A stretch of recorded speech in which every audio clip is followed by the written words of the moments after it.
Hello lads and ladies, and welcome back to The Killer Animals Iceberg. This is part 2 of a short video series where we're going through this iceberg, which has about 40 entries of animals that have killed multiple people. In part 1, we went through some of the most well-known examples of animals killing people, like the USS Indianapolis shark attacks or the Champawat tiger of India. In this video, we're going to be diving even deeper beneath the waves to look at some truly unusual and very unknown killer animals. We're at a point now where even I, who really enjoys this kind of stuff, has not heard a lot about many of these in fact. So I really do think you're going to enjoy it, but just before we get into it, if you think I've earned it by the end of the video, please do consider subscribing to the channel. It's completely free, and even just 1 or 2 really does make a difference in helping this channel get off the ground. Oh, there's a wasp. Oh, how is there a wasp in... Ah. Oh, God.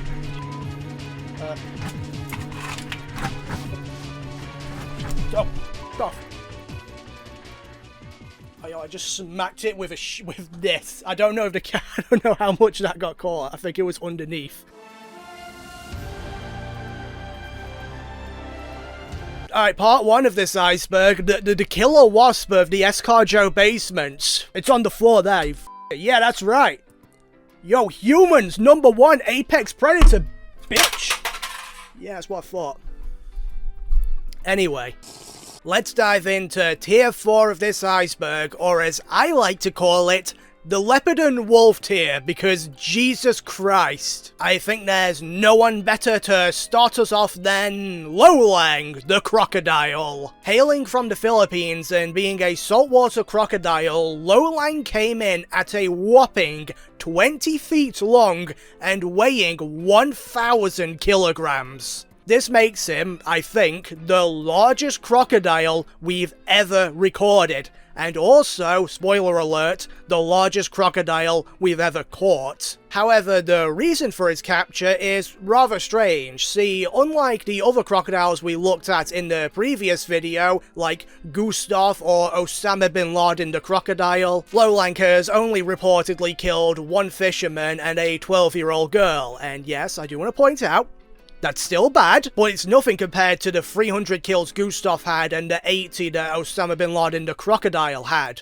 Now, Lolong was caught soonish after the killings in September of 2011. At first there was an argument to release him back into the wild but further away from humans, and this was amplified when no evidence came forward that he was responsible for the deaths. The residents in the area though decided to move Lolong to a zoo. The plan being that having such an immensely sized crocodile in your exhibit would massively boost tourism. However, looking at this picture, it doesn't look like he was kept in the best of conditions, and maybe because of this, he would die only a few years later, and it was theorized that a fungal infection was the cause of death. He was 52 years old, but crocodiles can live a lot longer than that, so more than likely, if he had been left alone and allowed to flourish in the wild, he could have grown even bigger. And I think that is a grand old shame, so rest in peace Lolong. Honestly, one of my favourites on this iceberg.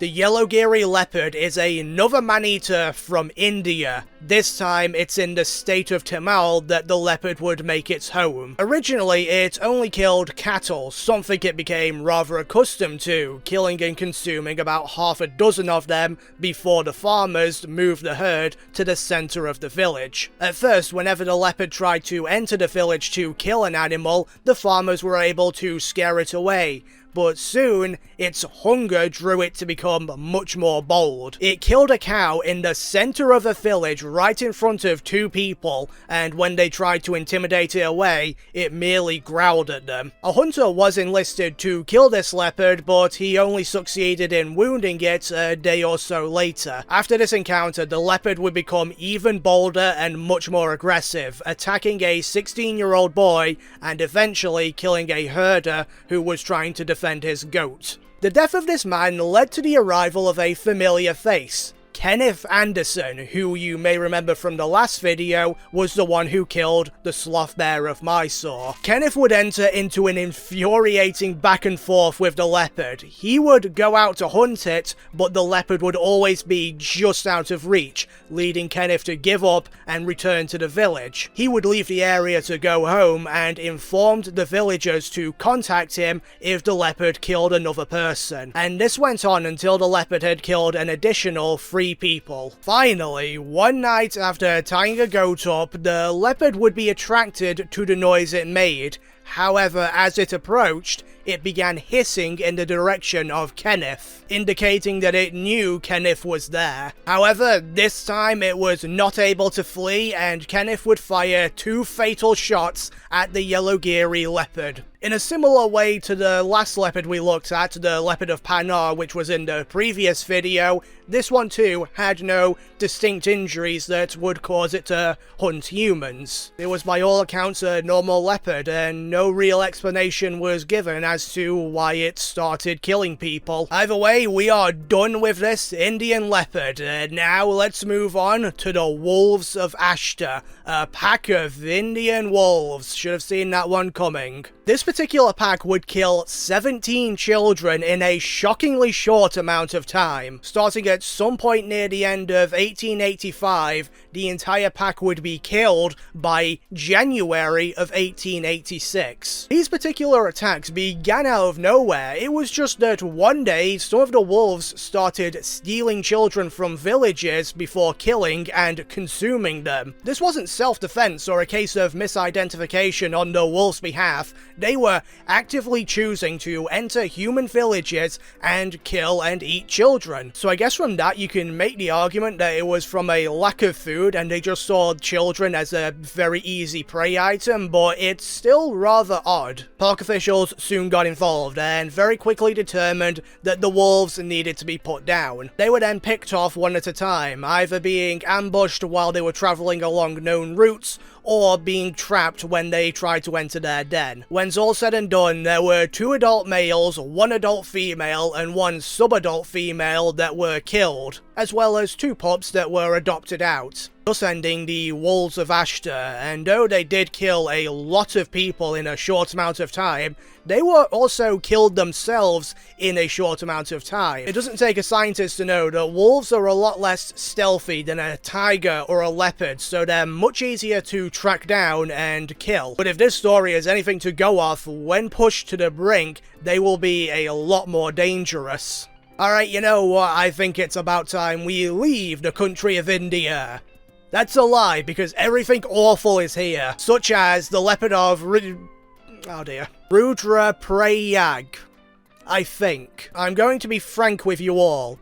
This is the point I realised I should have organised the entries on this iceberg a bit differently, because this leopard is arguably one of the most famous man-eating leopards of all time. And here it is, on the 4th entry of the iceberg, underneath 3 animals called Osama Bin Laden. Regardless, let's get into it. This leopard had a lower kill count than you might expect, and when I say lower, it still had 125 people killed, but it was also active for about 8 years. For perspective, the Leopard of Panar, which killed 400 people, was only active for a few years at most. This leopard began its killing spree in 1918, and was characterized by its desire to hunt easier prey like women and children who wouldn't be able to fight back as much, and its incredible persistence. It is known that on multiple occasions this leopard would literally claw its way through the walls of a home,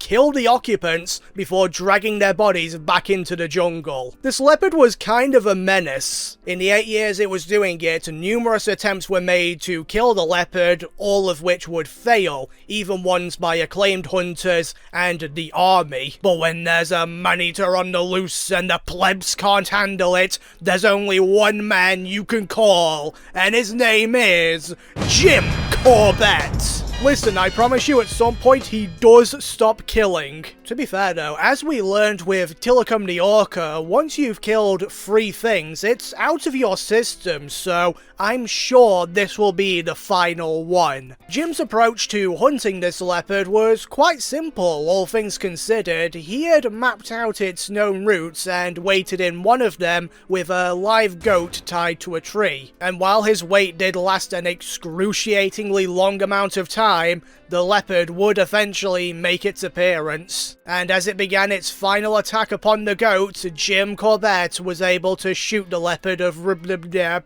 dead. And as is clearly a commonality with leopards, there was nothing to indicate it had any reason to stop hunting its normal prey. It just decided, hey, them humans, they be looking a bit tasty. It just acquired the taste one day and had no reason to stop until Jim showed up. So yeah, that was the leopard of this place. Hitting us with the common Sweden W here, we're finally being pulled out of India to look at the wolves of Gaising. What the Gaising do? Well, actually, small error there. It wasn't wolves plural, it was one lone wolf that began attacking the residents of Gaising over a 3-month period in 1821. Given how far back this was, there isn't much information available, but we do know that, like the wolves of Ashta that we looked on earlier, this lone wolf also targeted entirely children, and over the duration of this wolf's rampage, 31 people would be attacked, with 12 of them dying.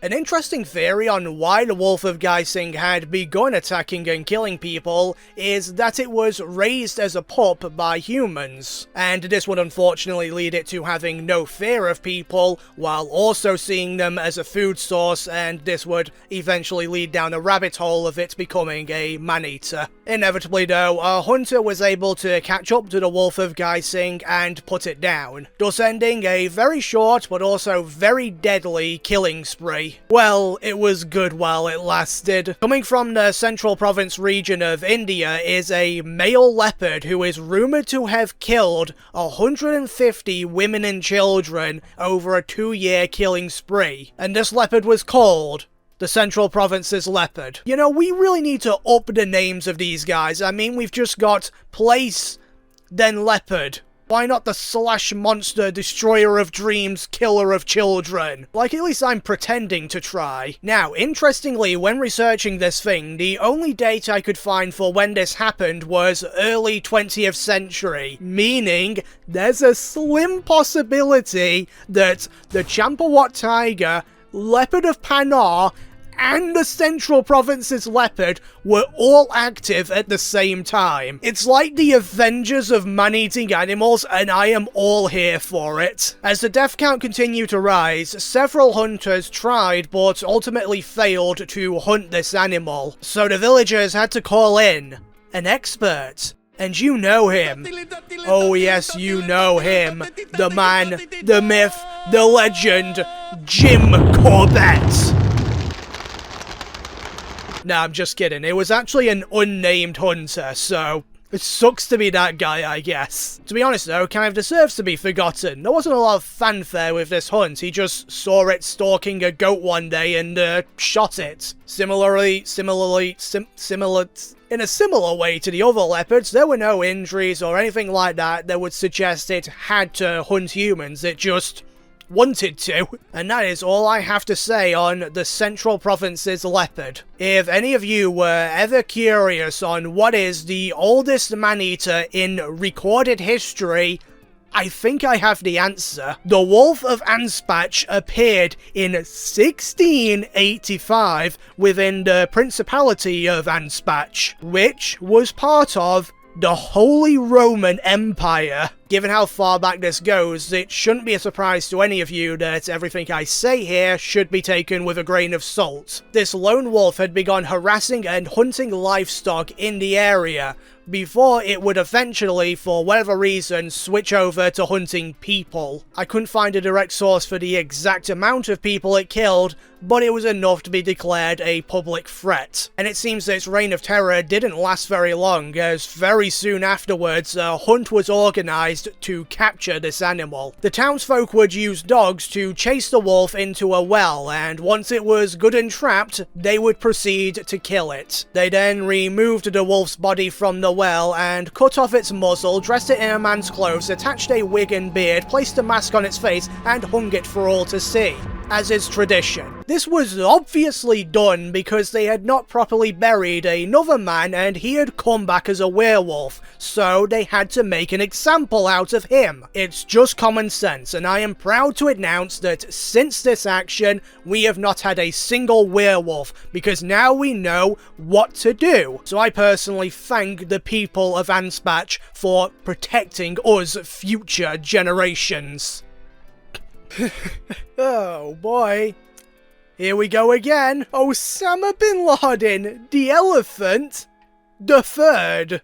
Or technically, I guess, the second. I'll be honest, I wasn't expecting there to be a middle child of rogue bull tuskless elephants from the Assam region of India named Osama Bin Laden who have killed multiple people, but here we are. This case is literally the same as the others, but less interesting. Elephant got mad, it killed about 11 people, and then it was shot. The end. I don't think we need to retread old ground here, so instead let's move on to the final entry on this tier of the iceberg, the Theodore Anderson shark attack. I'll be honest, this one should have been significantly lower in the iceberg, as I could find practically nothing about it aside from one newspaper article. So for everything I'm going to say, make sure you put the words think or maybe in front of it. Right, in 1910, a ship called the Theodore Anderson, or Hugh Norman, was sailing from the Australian city of Fremantle towards northwest Perling. While out at sea, the ship would strike a reef and sink, leaving the crew trapped on the wreckage, surrounded by a group of sharks. Almost the entire crew would be torn to pieces by the sharks, with the exception being one man named Anderson who clung to a piece of debris for 6 days before being rescued. At which point he would recount this horrifying ordeal and share stories on how the captain was dragged under the water while fighting with one of the sharks. And while we don't have an exact number, we can speculate that about 10 or so men died that day. Or did they? Because in that same newspaper, they shared an article in which the captain was interviewed. Now, I'm not a scientist, but I think being dragged underwater and eaten by sharks would hinder your ability to perform an appropriate interview. Furthermore, the captain would state that he and Anderson were the only ones on the ship, and when it sank, they just swam to the shore. There were no sharks at all. So, what's the truth with this story? I don't know, and reading this negative 150p newspaper article is hurting my eyes, so we're just gonna move on. We are another tier of the iceberg down, and things are starting to get a little, dare I say, wacky. And things are gonna get even weirder as we enter into tier 5 of the iceberg. But before we get to the truly weird stuff, let's look at this one. The Algonquin bear attack of 1978. This is considered one of the worst black bear attacks in the history of North America, as 3 teenagers in Algonquin National Park in Ontario, Canada, were hunted down and killed by a predatory black bear. Now, in terms of dangerous animals, black bears are kind of a mixed bag. On the one hand, there have absolutely been occasions where they have seen us as a source of food, and that's resulted in someone dying. While on the other hand, they are a lot easier to intimidate away. What seemed to happen here was, we had a black bear that was starving, it needed to eat, and it came across 3 teenagers and took the opportunity. At first it killed one that was alone, and when his 2 friends came to find him, it attacked them also, killing both of them in the process. Sadly, the 3 boys would have had very little chance of fighting off such a determined animal. Upon finding the bodies, park officials would also locate the black bear a short distance away and would shoot it dead. And while there would be other bear attacks in Algonquin National Park, none would be as deadly as this one in 1978. You know, something I found rather interesting with all this is the consistency we seem to have with a lot of animals. A tiger or a lion will only turn to man-eating as a last resort if they are injured, while a leopard will need very little motivation. Shark attacks seem to be very inconsistent with details, and when wolves start attacking and killing people, it's almost always against children. And the wolves of Turku continue this trend, because in 1881 they would be responsible for 22 deaths, all of them children.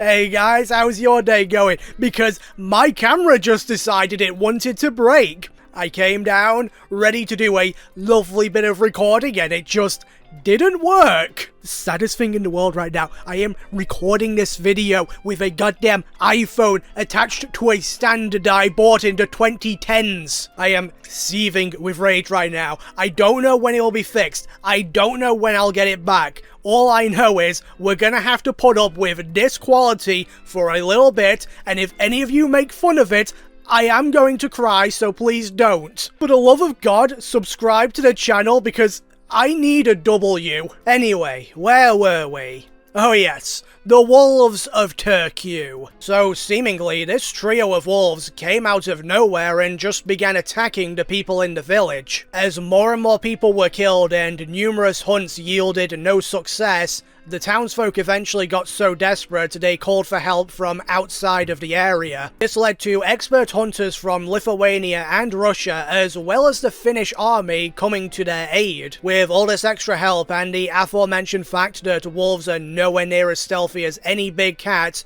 it meant that this particular trio had no chance of survival. And one by one they were picked off, with their bodies sent to various places. One ended up in a museum, another was donated to a school, and a third was turned into a doormat. As is the case with so many others, a definitive reason for the attacks was never given. Allegedly, one of the adult females had an injury which prevented her from hunting normal prey, so you know how that story goes. Another theory claims that these weren't actually wolves, they were wolf-dog hybrids, and therefore were a lot more bold around humans and a lot more likely to attack them. Regardless of the reason for their attacks though, the Turku wolves are considered the most dangerous man-eaters in Finnish history. Oh, that's a fun one. In the Maharashtra state of India, a female tigress nicknamed Avni went on an alleged sudden killing spree which started in 2015. Yes, that's right, this is actually one of our most recent cases of a man-eating animal, and because it happened in the modern era, things were handled and perceived a lot differently than they would have been before. After the first group of killings, a plan was put forward to tranquilize the animal. However, all of their attempts to do so ended up in failure. And as the death toll continued to rise, topping out at 13 people killed, an order was put forward to kill the tigress herself. This action was something that animal rights activists fought against vehemently, but they were ultimately unsuccessful, and Avni was killed in 2018. Her death caused outrage through the media and through various communities, with many people claiming that there was no actual evidence she was responsible for the deaths. Now, I couldn't find exactly what these people claimed happened to those 13 people, but I digress. One thing of interest I did find though was this article that claimed, and I quote, instead of 13 people, she probably only killed about 6. So, you know, off the hook at that point.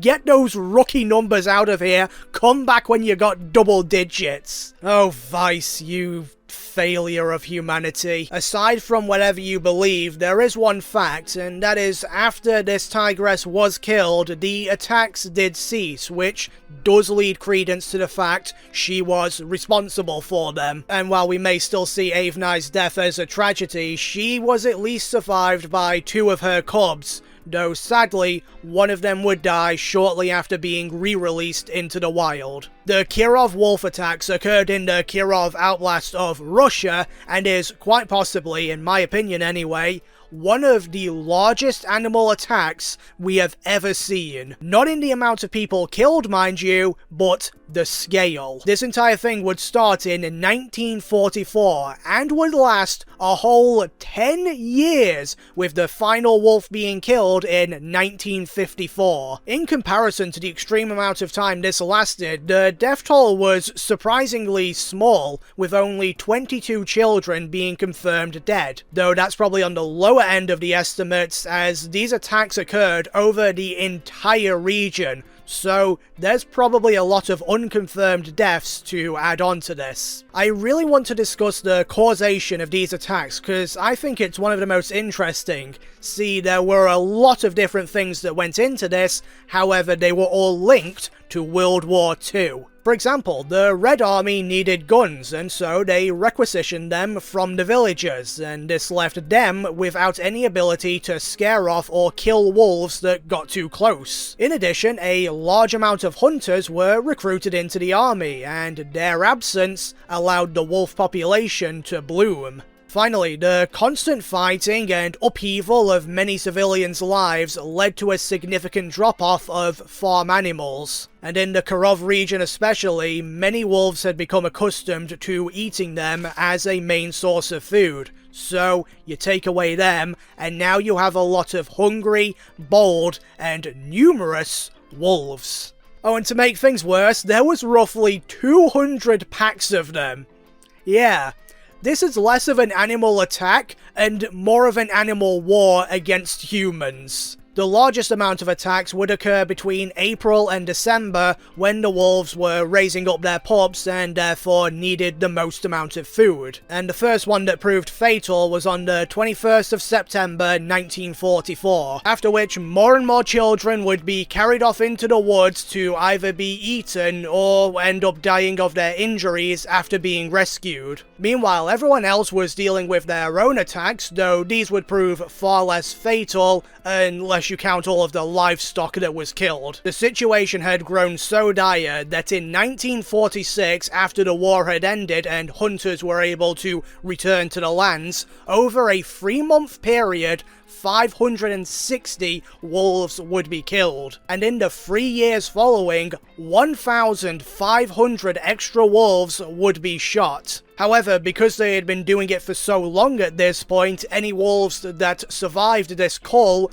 would still take the opportunity to hunt any children should it arise. Soon though, this overhunting did alleviate the problem, and by 1951 a vast majority of the region had returned to normality, with the final ever attacks related to this being committed in 1954 by a rabid wolf, though these attacks would only lead to injuries. I'm really surprised this one isn't talked about more because it is on such a massive scale. As I said before, it's more like a war than anything else. In hindsight, must have sucked for the people even more. They had a war with the Germans and then a war with wolves. They really just couldn't catch a break. With the Kirov wolf attacks over, it's time to move on to another dog-related one. The Indian killer dogs. Another quite recent one here, with the attacks starting in approximately 2018 and the death toll at the moment being 12. The Uttar Pradesh state has fallen victim to a pack or multiple packs of highly aggressive stray dogs. Locals in the area say a large pack of stray dogs who live in the forest outside of town will ambush small children before killing and eating them. One account is of a young girl that was walking home from school when she was spotted by the dogs. She would try to run and climb a tree, though sadly she was unsuccessful. By the time more people arrived, she was already dead and partially consumed. While many people who witnessed these attacks will claim that what they saw were stray dogs, some experts still believe that this is in fact the result of a wolf attack. Because while still dangerous, packs of stray dogs won't normally commit to such an extreme killing spree. At the time of writing this, I couldn't find any proper conclusion to this story, except for the fact that city officials have begun culling the stray dogs in their area, which has led to a drop in attacks, giving credence to the theory that they were in fact responsible. It's time for the Soissons wolf. I know that is entirely wrong, but I don't particularly care because I'm going to call it the speedrunning wolf. Because this guy right here has the world record for the shortest time as a man-eater, only lasting 2 days before being killed. Everything I'm going to say happened in France, just northeast of Paris, but keep in mind, Wikipedia might not be entirely accurate, but if it is in this case, then this is the story of the speedrunning wolf. So it all started on the last day of February when the wolf killed a pregnant woman, and sometime later locals came upon the scene, and upon witnessing this tragedy they were like, damn, we better baptize that fetus. So they began to baptize the fetus, but as they were doing so, the wolf came back and attacked them. They shouted in perfect French, "Not today, Satan," and fought the wolf off, making this the second most interesting baptism to ever happen right after Jesus's. Then, on March 1st, the wolf, clearly upset that the fetus didn't get a chance to choose its religion, attacked 6 people, killing 2 of them. At this point, 4 villagers were like, damn, we better kill that wolf, and they set up an ambush to do so, but as the wolf rocked up and began its battle with them, it nearly killed them. The wolf, about to 1v4 clutch, was only stopped by the arrival of more peasants who turned the tide of the battle. The speed-running wolf was now on the run. It jumped into a random yard, and upon seeing a chained-up dog was like, finally, a worthy opponent. And it fought the dog until the dog's chain broke off and the wolf was forced to run again. At this point, I like to think the scene is like a great chase scene, something straight out of Benny Hill. There's like 20 villagers, a dog with its chain still attached, Jesus is there. At long last though, a hero would enter the picture, Anton Savelli. Armed with his trusty pickaxe, he encountered the wolf and engaged into combat. His skill with the pitchfork unmatched, and he held the wolf down for 15 minutes until backup finally arrived and they were able to kill the wolf of speedrunning. With stuff that happens so long ago, you can never be sure it's entirely accurate. This could have been entirely made up for all we know, but that is significantly less fun. So I personally choose to believe that this story is 100% accurate. Speaking of fun, here's a man-eating catfish that terrified me as a child. The Cali River Goonch. Across 3 villages, all situated on the shores of the Cali River in India, a monster Goonch catfish is alleged to have killed 3 people. The first in April 1998, the second in July of 1998, and a final one much later in 2007. All 3 died in the exact same way, with witnesses stating they were suddenly and violently dragged under the water, never to be seen again. Not even any remains of the victims could be found. The lack of blood and body parts immediately rules out a lot of options, such as a crocodile, and the Cali River isn't known to have underwater currents strong enough to do this. And given the strangeness of these deaths, locals believe that an enormous Goonch catfish had dragged them under the water before consuming them. Goonch catfish can grow 6 feet long and weigh about 100 kilograms, though many believe they can get significantly larger. Plus, they have a massive mouth capable of fitting a human inside of it. I can distinctly remember a scene in a show about this thing, probably River Monsters to be honest, where it was a recreation of the first victim just being suddenly pulled under the water in an instant, and it horrified me as a kid. I hated it. Speaking of river monsters, the host of that show, Jeremy Wade, did catch a 6-foot Goonch catfish, but said that this particular one was much too small to actually kill a full-grown human. But he also claimed it was more than likely possible there were much larger Goonches in the area who would be capable of killing someone. India, man, I swear to God, live on land, tiger, climb a tree, leopard, move to a village, stray dogs, go to Assam, elephant, enter the river, catfish. This video is just a PSA. India, what the f***? Tier 5 is officially done, and we are now entering the underside of the iceberg proper. Already, we've been getting to a point where things are starting to become more obscure or less traditional, and it's only going to get more obscure as we go down. However, that is very, very strange, because now we're talking about the Lions of Njombe. Why is that strange? Well, I wasn't able to find a whole lot of information about these lions, and I feel like I really should have, because they have killed approximately 1,500 people. For those keeping track, that is by a mile the most amount of people killed by one of these entries. Granted, all of those kills aren't attributed to one single animal, but also not even really one single pride, as this was a generational killing spree. 3 generations of the same pride, each learning from the previous one, would hunt and kill at an alarming rate. All of this happened in Zimbabwe and lasted from 1932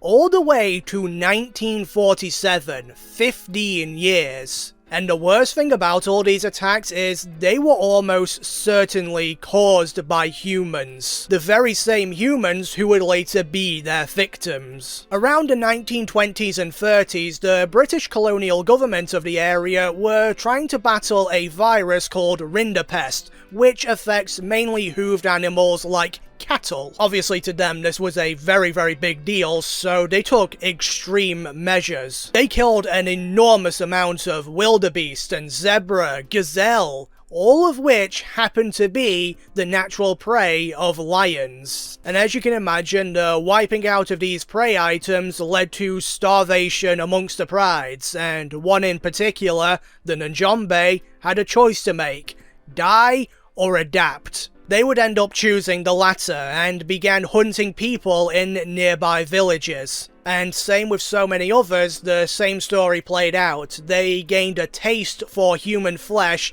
and the fact that it was a lot easier to catch. So the entire pride basically switched to only hunting humans, which meant when they had cubs, they were taught to only hunt humans, and when those cubs had cubs, the cycle continued. This is why the Pride had such an enormous kill count. Even if you took down 1, 2, 3 members, there was going to be a lot more where that came from, and they would continue killing you. It wasn't until one George Gilman Rushby arrived that the Pride was finally stopped. This British hunter understood that if you just killed one lion and then moved on, the problem wouldn't be fixed. You had to systematically wipe out the entire Pride, which he set out to do. And by the year of 1947, the Njombe Pride had been completely removed from existence, thus ending the threat of arguably the most dangerous man-eaters the world has ever seen. I think these lions might actually be the most horrifying ones yet. Because, okay, a single tiger killing a dozen people a day, that's bad.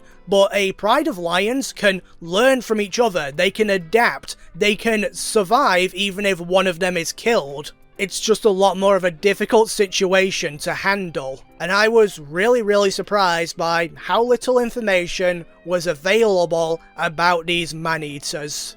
Okay, well this is a bit ironic. The next ones we're looking at, the Tigers of Chowgarh, are multiple tigers.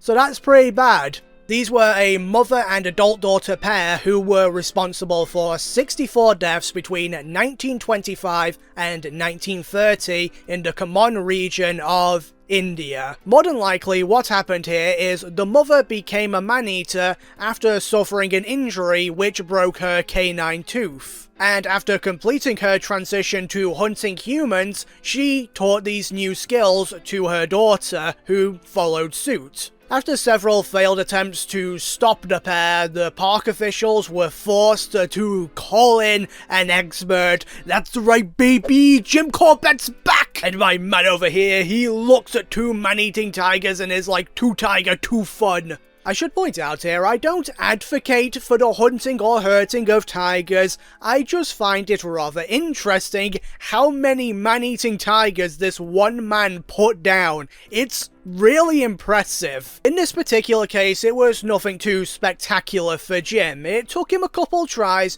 but eventually he was able to track down the pair and kill them both in around 1930. Compared to some of his other hunts, there isn't too much to note here, so instead, let's move on to the next one. Hazaribagh. The Wolves of Hazaribagh. Yeah, that's definitely correct. Occurring in a town of the same name, because I am not pronouncing that again. Not only are we back in India, we're also looking at another wolf pack. This particular one had started to gain a taste for human flesh after eating the remains from funerals. And as a result, this particular pack would go on to kill 13 children between February and August of 1981. Due to the speed in which things escalated, it's been determined that more than likely the wolves were dying of starvation and needed to feed their pups, so turned to desperate measures. Ironically, at first, this actually hurt the wolves' chances of survival even more, because one wolf that went to attack a child in a nearby village actually ended up dying when it was beat to death by villagers defending the child. That was the reported first attack, and there would be many more following, but we don't really have too much information on it, and not really too much information at all, really, because not very long after this first attack, the wolves themselves started to be whittled away by hunters. One by one, they were taken down, and presumably around August of 1981, a dominant male of the pack would be shot and killed, thus ending the threat. Still, all the way down here in the Iceberg, wolves are still more or less keeping to their same set traditions. They kill a rather large amount of people in a relatively short amount of time, but because they're so bad at avoiding detection from humans, they themselves are also quickly taken care of. As opposed to a leopard or maybe a tiger, maybe like the Tiger of Segur. Feel like I've really messed up here because this is another one that should have been a bit higher in the Iceberg. It's relatively well known, and we even have a lovely little photo. Look at that guy. It's even worse because originally on the Iceberg, it was at the bottom. Like the actual bottom.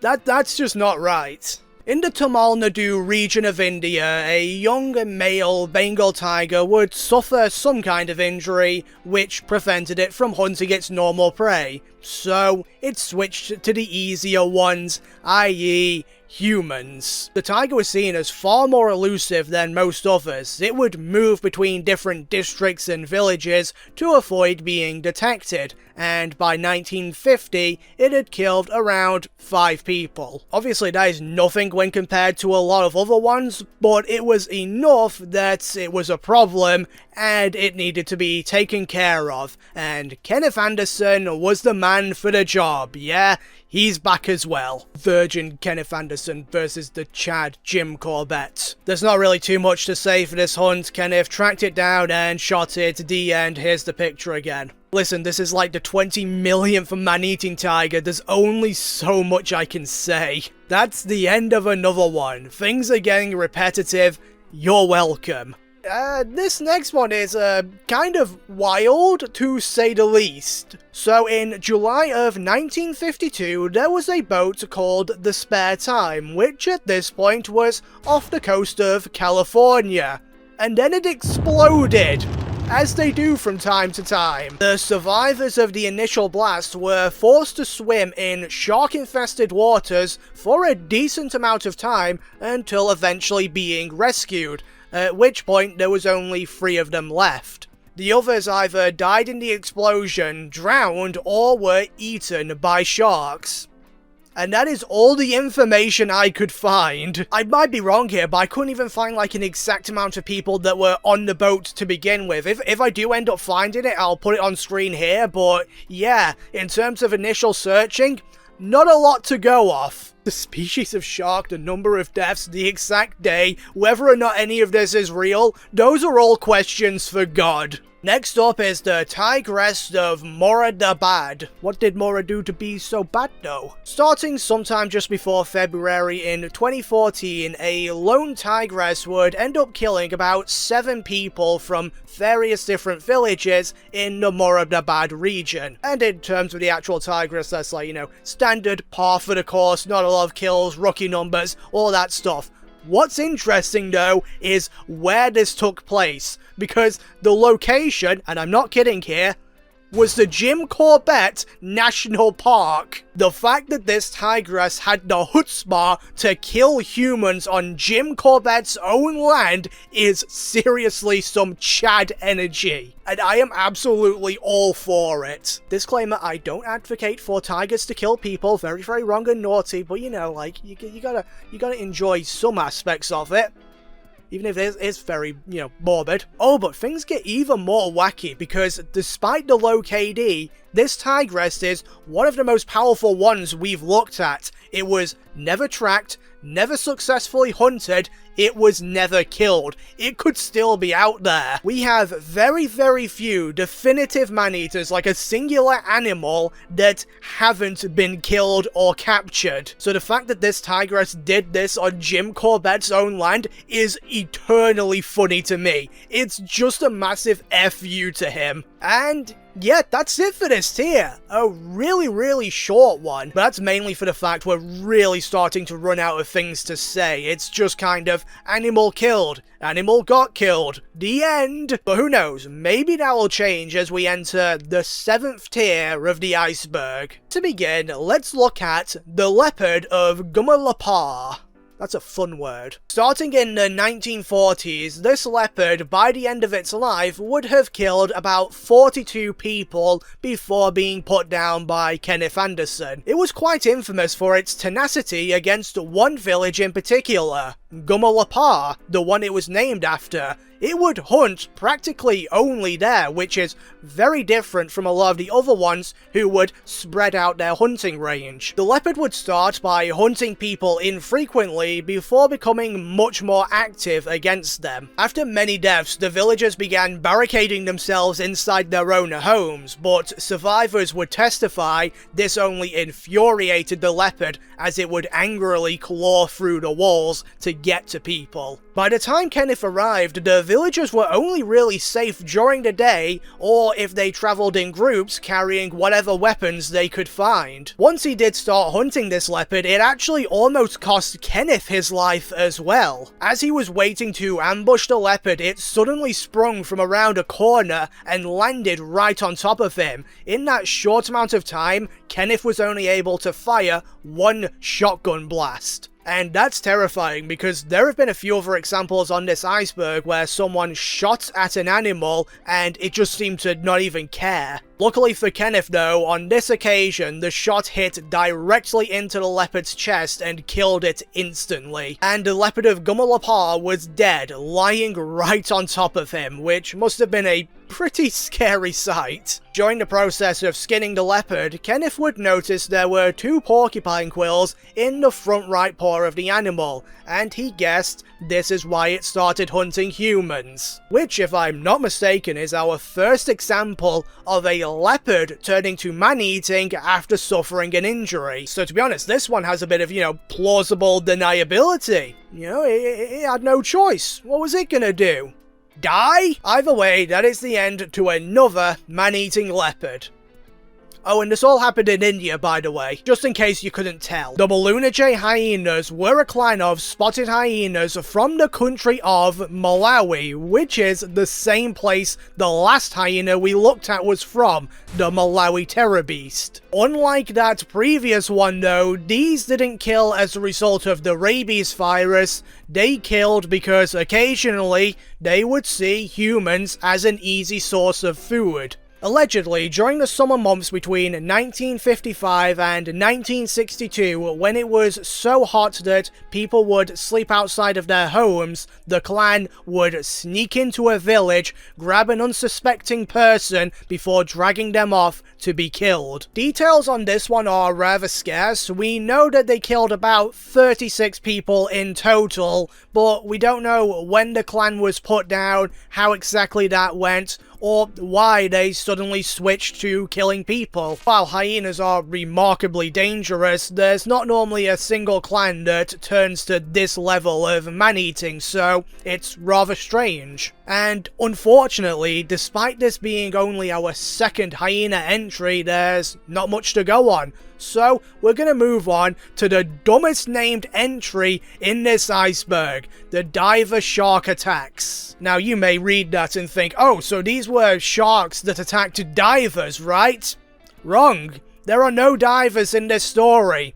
This is a diverless paradise, and I am disappointed. What actually happened here then? Well, between the 1920s and 30s, in the waters off Sydney's beaches, a shark or sharks began attacking at a pretty alarming rate. In that 10-year period, there were 15 total attacks, 10 of which resulted in deaths, which in terms of shark attacks is quite a lot. As well as that, the attacks were rather brutal, with the limbs of the victims being torn off by the sharks. Now, the entire ordeal was actually nicknamed the Shark Era, and despite having no evidence on which shark was responsible, people were not very happy with the fish. So they did what any respecting man would do, and blamed basically all of them. There's an account of one event where bounties were placed on sharks, and as a result, a group of sailors entered the water to just begin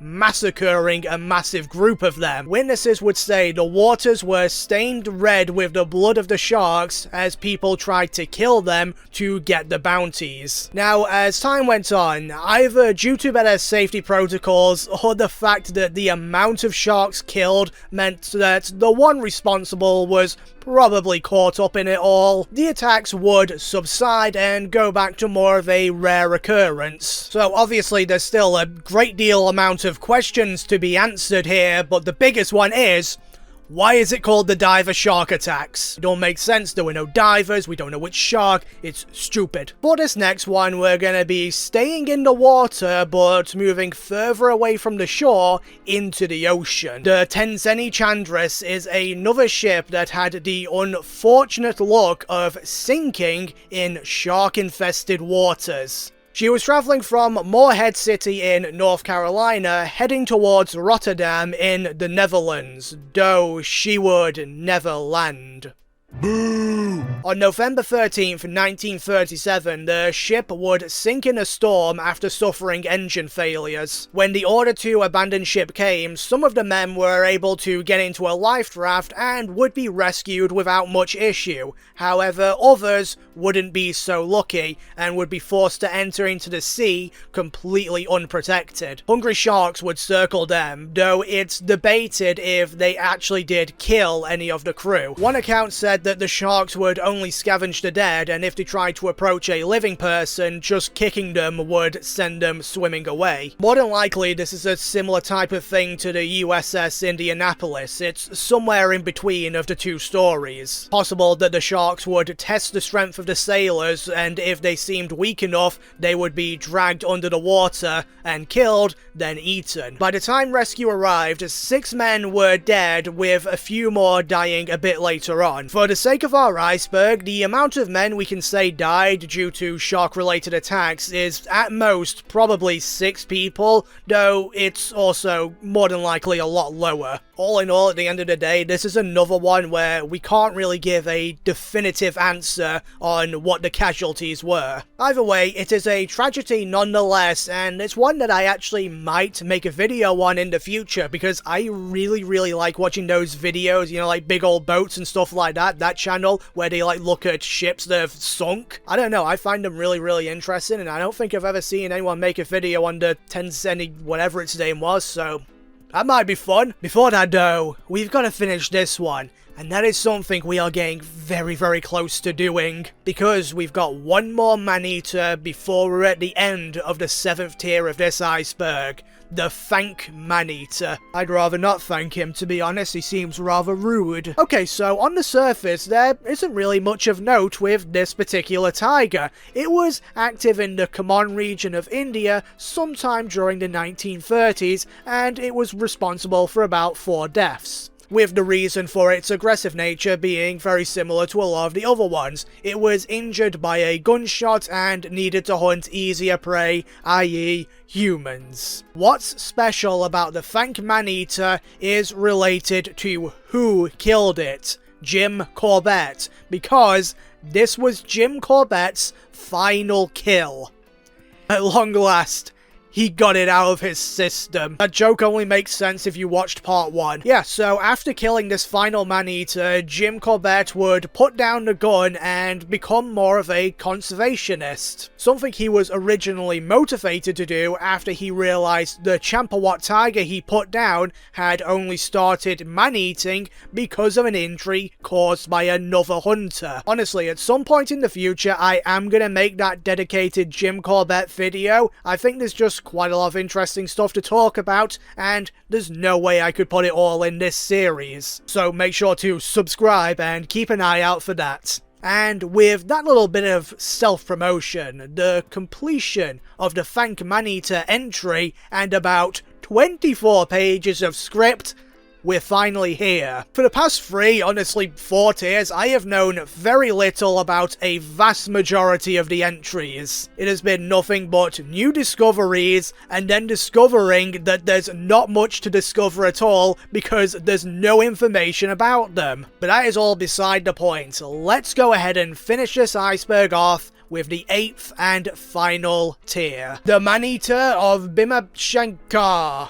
How poetic. We're finishing with another Indian Bengal tiger and another word I have absolutely butchered. All the man-eating tigers on the iceberg, this one holds the record for being the most careful and cautious. It never got too bold, and it always made sure it was appropriately hidden from humans. It was so good, in fact, that of the 100 people this tiger killed, only 2 bodies were ever found. And this was over a period of about 2 years, so not a long time at all to get that many kills. But all good things must come to an end, so saith Kenneth Anderson, who was the one to eventually track down and shoot this tiger. Now, despite how incredibly stealthy this tiger was, it didn't seem that Kenneth's hunt was anything out of the ordinary, so apparently everyone else just kind of sucked. The time in which this occurred, by the way, the 1940s, if I didn't already mention it, which I don't think I did, was quite late into the man-eating tiger game. Normally, any tiger that was able to get a kill count over 100 happened around the 1920s and early 30s. As technology and the tracking skills of hunters improved, it became much easier to hunt these animals, but whatever its name was, man-eating tiger proved that in the remote areas of India, it was still very possible to have an ungodly amount of people die to a single wild Bengal tiger. So, for this next entry, I was so excited to talk to you all about the child-killing jaguar, as any sane person would be. Well, I can't do that because I could find no information on a single jaguar that had killed more than, like, 1 person. I don't know whether it's because I suck at searching or if it just straight up doesn't exist. If you search it, you'll find accounts of jaguars that have attacked people, but no singular jaguar that has caused multiple deaths. So sorry to all you jaguar fans out there, unfortunately we're not going to get anything from this one. You know, I'll give you a consolation prize though. Did you know Moby Dick was based on a true story? Because I only found this out a few days ago. I don't know if that's like a well-known fact, but yeah, like in the 1820s, there was a whaling ship, and it was trying to kill a sperm whale, and the sperm whale was like, bruh, and it rammed the ship really hard, and then it sunk, and like, I think the crew initially did survive, but then they died while awaiting rescue, and like, you can count that as the whale's kill. I think that's fair. Alright, so the tiger of... kill me. Mundachipallam. Mundachipallam. Listen, I don't have to worry about people from India getting mad that I mispronounced their names. Most of them will have been eaten by tigers by this point. And the interesting story this tiger possesses is groundbreaking, honestly. It ate about 7 people and was killed by Kenneth Anderson in the 1950s.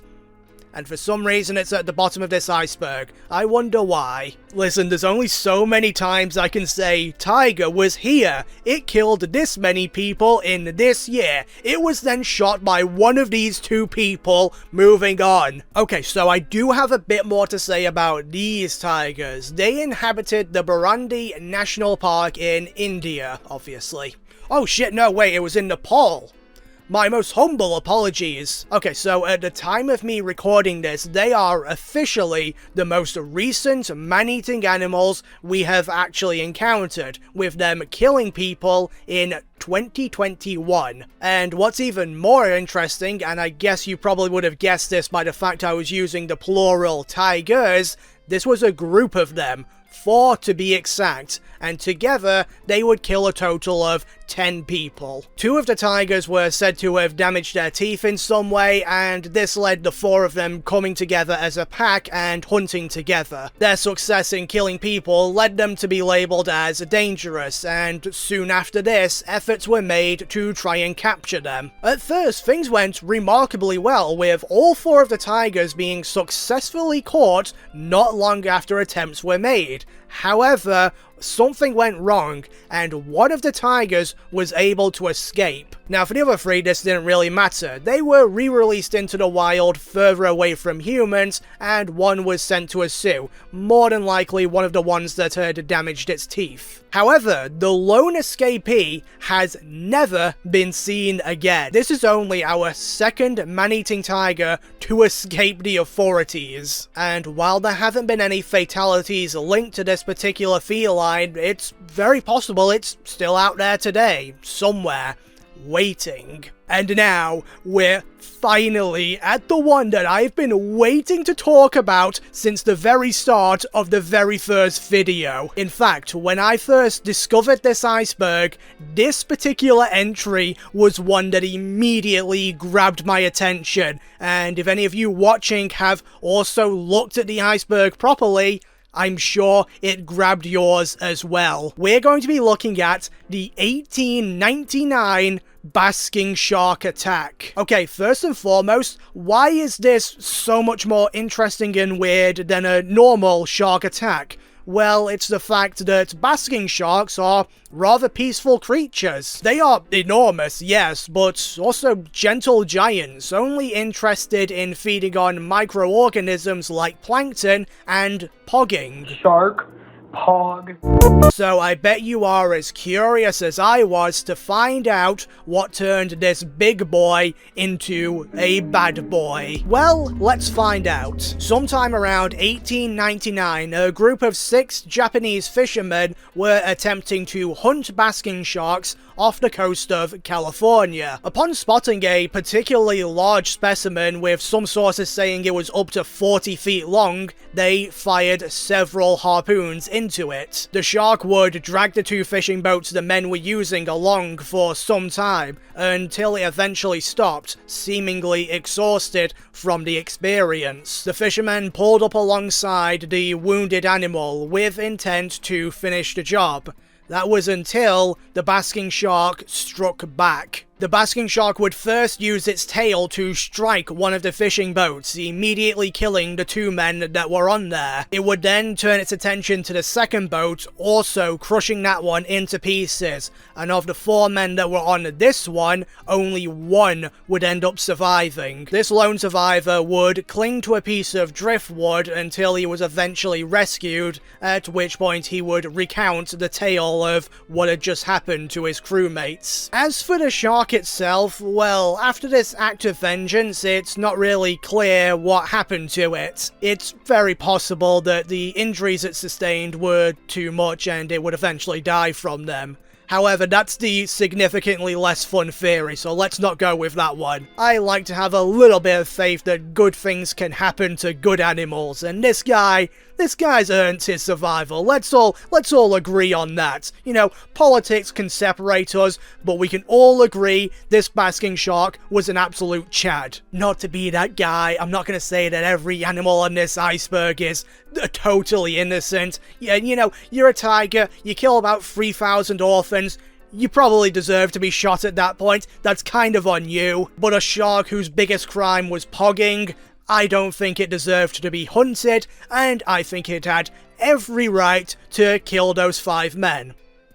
Don't take that out of context. Anyway, let's end this iceberg off with our final killer animal. This is the one I could find the least information about. We got one source, and it's basically nothing. This is the Nigerian killer snake. In the city of Birding Kubra, a snake, only described as a cobra, would kill 16 people in just under 10 days. The snake's method of attack was to quickly strike at a victim before retreating into a safe hiding place where none could follow. It would then move a short distance away before repeating the process. And that's pretty much all I have to say.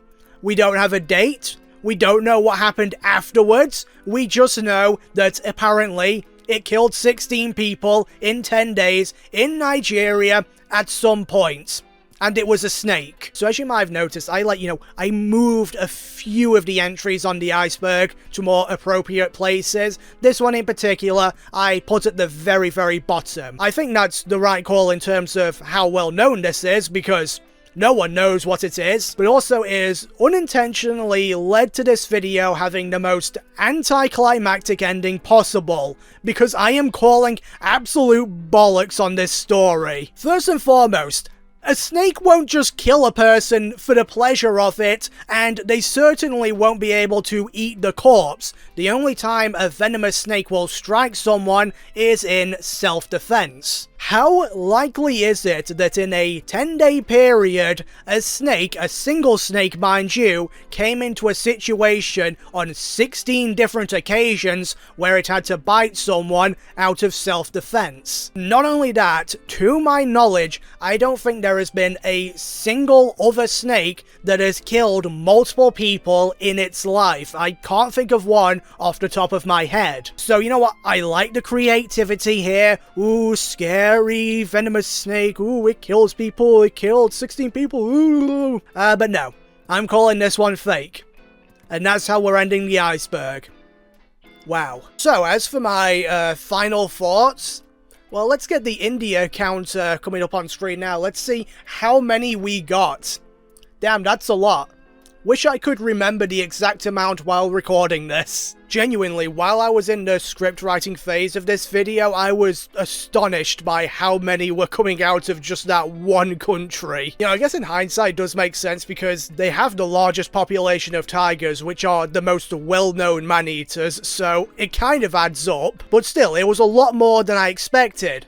As opposed to the animals that got injured and therefore started hunting humans counter, which was only at about 9 by the end of this. Again, while writing the script, I thought it ended up being a lot higher. Overall though, I am really happy that I made this video. I used to love watching the National Geographic channel and all the videos about man-eating animals and stuff like that, so being able to like compile a load of them into 1 or 2 videos, that's just kind of really cool. Because like, yeah, a lot of you will have known a fair few of the animals on this iceberg, but I guarantee you never heard of the Theodore Anderson shark attack, or the Basking shark of 1899 or whenever it was, or any of the lesser known man-eating tigers or leopards. They're just kind of not talked about a lot. Now, just a disclaimer, this channel isn't going to be entirely focused on animal related content. I have a lot of other ideas that I want to do. However, there's a fair few on this iceberg that I want to talk about in full videos. Speaking of video as well, sorry about this. It's just sorry. We're having to use an iPhone. And sorry to whoever watches the next video because this quality is probably going to stay. I haven't got the camera back. But that aside, if you are interested in the next video and the next one after that and after that, please do subscribe to the channel today. Our start on YouTube has been absolutely insane, and that is in large part because I used to do a few other gaming related videos. Ooh, Magcar Joe over here, let's go. And so I know a fair amount of you guys have come from over there, and I truly do appreciate that. Thank you for staying with me into this new era. Also, Discord shout out, link will be in the description. Primarily it was like a gaming related one, but I'm sure we can make new channels and stuff like that for everyone. So go and check that out if you're interested. And aside from that, I think that's everything. So once again, thank you lads and ladies for watching the video. Please remember to subscribe and I will see you all later. Bye bye.